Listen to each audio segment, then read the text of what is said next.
Bismillahirrahmanirrahim. Dalam sebuah hikayat dikisahkan bahwa pada satu masa hiduplah seorang raja.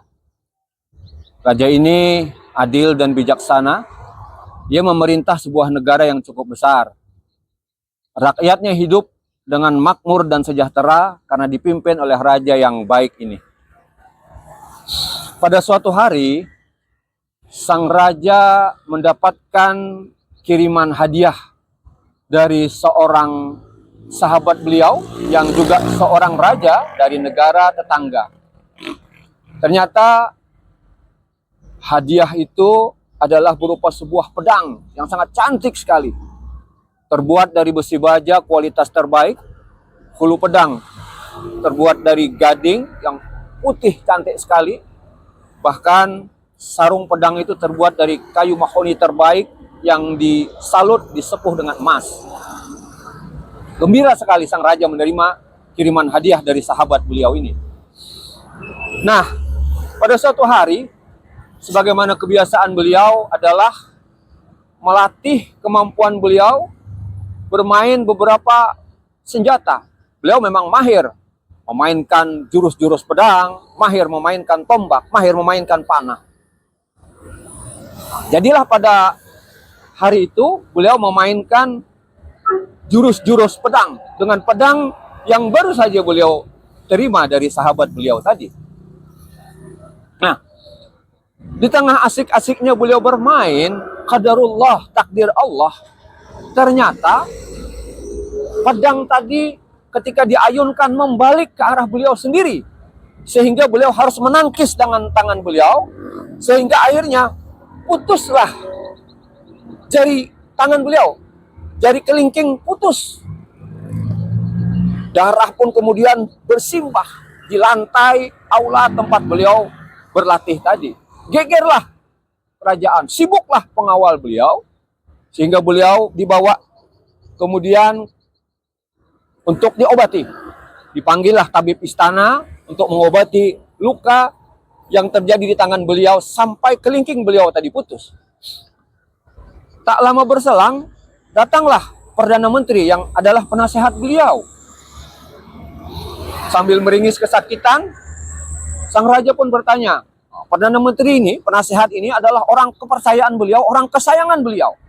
Dan beliau bertanya, wahai Perdana Menteri, aku luka tadi ketika bermain pedang. Padahal pedang ini adalah aku sayang sekali, aku suka sekali setelah mendapat hadiah dari sahabatku. Bagaimana pendapatmu, wahai Perdana Menteriku?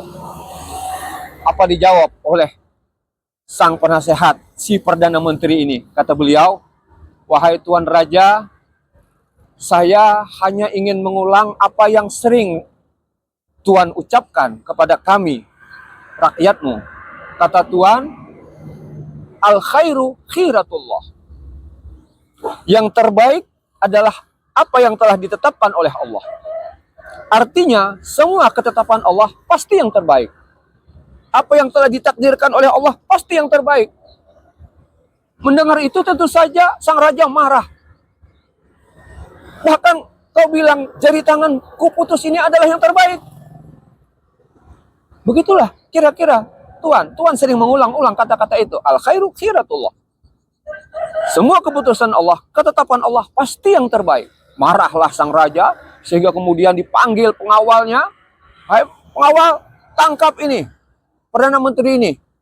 Omongannya telah membuat aku sakit hati. Sang penasehat pun, Perdana Menteri pun ditangkap, akhirnya dijebloskan ke dalam penjara. Nah, sudah, waktu pun berlalu. Minggu berlalu, bulan berlalu, alhamdulillah kemudian tangan beliau yang luka sembuh. Sudah pulih kembali kesehatan beliau. Nah, sebagaimana kebiasaan sang raja, raja ini diantara kesukaannya, kegemarannya, hobinya adalah berburu. Pada waktu-waktu tertentu, musim-musim tertentu, sang raja sering membawa para pengawalnya untuk masuk ke dalam hutan, pergi berburu, mencari binatang buruan. Pada kesempatan itu, sang raja pun mengajak beberapa pengawalnya berburu. Ternyata setelah masuk ke dalam hutan, ke tempat yang biasanya sering didapati binatang-binatang buruan, hari itu qadarullah tidak ditemukan seekor pun binatang buruan. Akhirnya sang raja bersama dengan pengawalnya masuk lebih jauh ke dalam hutan. Ternyata raja dan pasukannya tersesat ke sebuah perkampungan, di mana perkampungan ini adalah dihuni oleh orang-orang primitif yang suka kalau bertemu dengan orang, membunuh orang, dagingnya dimakan, kanibal ini, pemakan manusia. Akhirnya raja dan pasukannya dikepung. Orang-orang primitif tadi jumlahnya banyak, ratusan. Sementara raja hanya belasan orang bersama dengan pengawalnya. Meskipun gagah-gagah, pintar dalam berperang, pintar dalam berkelahi, tapi tetap mereka kalah jumlah. Akhirnya raja dan pasukannya pun ditangkap dan ditawan, diikat, dikurung. Ternyata kelompok orang-orang primitif ini adalah penyembah dewa. Nah, sampailah pada satu masa orang-orang primitif ini harus mencari tumbal memang untuk dikorbankan buat dewa-dewa mereka. Akhirnya satu persatu pasukan raja, pengawal raja ditangkap, diikat, dipancung, kemudian dipersembahkan kepada dewa mereka. Habis seluruh pengawalnya, orangnya bagus-bagus, gagah-gagah, tampan-tampan, dipancung, kemudian dipersembahkan untuk dewa mereka. Terakhir, tibalah giliran si raja. Begitu si raja tadi ingin dipancung, dikorbankan, dipersembahkan, ditumbalkan kepada dewa mereka oleh orang-orang primitif tadi, tiba-tiba oleh salah seorang penasehat pimpinan orang-orang primitif tadi, kelompok primitif tadi, wahai Tuhan, diberitahu kepada pimpinannya, wahai Tuhan, ternyata orang yang terakhir ini ada cacatnya. Apa cacatnya? Itu, jari kelingkingnya putus. Sebagaimana tradisi kita, yang boleh dikorbankan adalah orang yang bagus. Rupanya, tampan orangnya, apalagi kalau dia gagah, muda, tapi tak boleh yang ada cacatnya. Akhirnya pun disepakati oleh pimpinan orang-orang primitif tadi bahwa orang yang terakhir ini, yang sebenarnya adalah sang raja, tidak jadi dikorbankan. Ya sudah, kalau begitu, yang terakhir ini sudah, lepaskan saja. Lepaskan saja, jangan dikorbankan, nanti marah dewa kita. Kemudian orang yang terakhir yang sebenarnya yang sang raja ini pun tak jadi ditumbalkan, tak jadi dikorbankan, ia dilepaskan. Sang raja pun akhirnya larikan diri, keluar dari hutan. Takdir Allah bertemu dengan sebuah perkampungan, diselamatkan oleh orang-orang kampung itu. Begitu mereka mengetahui itu raja mereka, diantarkanlah ke istana. Pulanglah raja kembali ke istananya. Siapa yang pertama ditemuinya? Yang pertama ditemui oleh sang raja tadi adalah penasehatnya, perdana menterinya. Hai kalian pengawalku, cepat keluarkan, bebaskan perdana menteriku. Ada yang ingin ku sampaikan kepada dia. Setelah sang perdana menteri, penasehat beliau yang tadinya dipenjara sekian waktu, dikeluarkan, dihadapkan kepada raja. Wahai penasehatku, wahai perdana menteriku. Diceritakan oleh raja kejadian. Syukurlah, alhamdulillah, aku tak jadi dikorbankan. Karena aku ada cacatnya. Aku berterima kasih. Kau ucapkan dulu kepadaku apa yang ditakdirkan oleh Allah. Pasti yang terbaik. Al khairu khiratullah.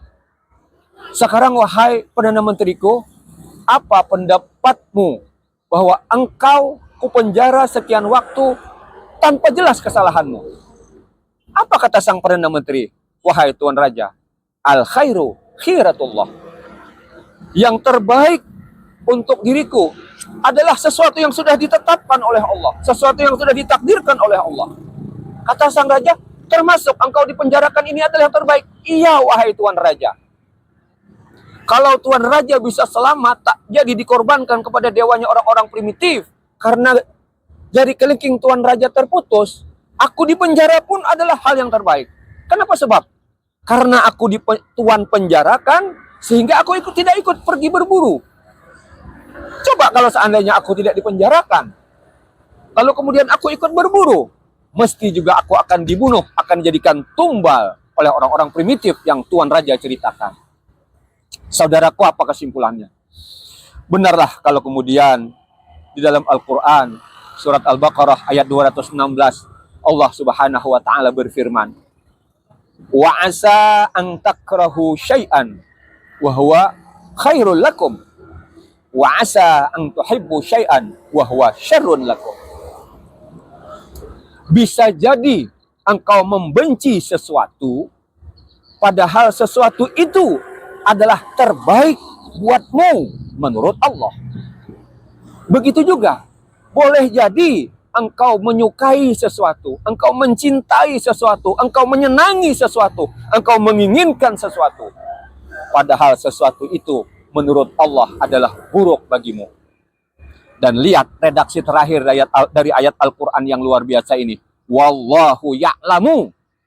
Allah maha tahu apa yang sebenarnya terbaik buat kita. Wa antum la ta'lamun. Dan kalian tak tahu. Mudah-mudahan kita semakin mampu mengenal siapa sesungguhnya kita. Mudah-mudahan kita semakin mampu menerima segala takdir yang memang sudah ditentukan oleh Allah. Apakah itu takdir baik ataupun takdir itu buruk menurut kita. Wallahu a'lam bishawab.